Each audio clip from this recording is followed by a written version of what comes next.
What's at stake in this election? It's customary to say that this is the most important election in our lifetime.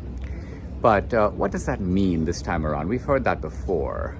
So what are the stakes in November? This is my way of thinking about it. If Trump loses, then all the investigations of the deep state stop. Essentially, the deep state is back in business. Boy, will they be excited about that.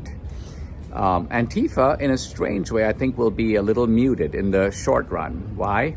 Because you don't need Antifa. In fact, it becomes an embarrassment for a Biden presidency. So Antifa will be partially quieted, at least temporarily, until they can be unleashed, perhaps, like the colectivos in Venezuela in a new guise.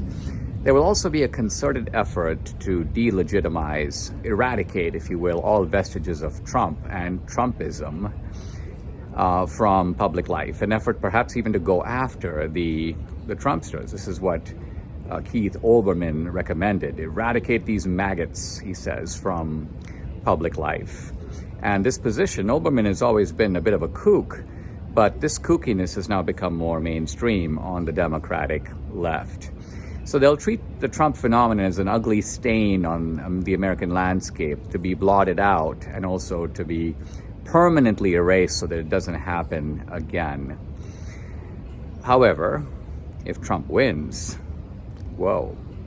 then not only will Trump be able to almost single-handedly remake the Supreme Court, because he could have one, maybe two more appointments. This would mean he would have had 5 appointments. So he can remake the judiciary in general, but he can also remake public policy in important ways. He can explode the deep state and finally bring those people to justice. Why has this taken so long? Largely because Trump didn't control his Justice Department for much of the first term, but he will in the second term. That's bad news for all these crooks like Comey and Clapper and Brennan and Page, and perhaps even the master crooks, the head of the snake, Obama, aided, of course, by Hillary. Trump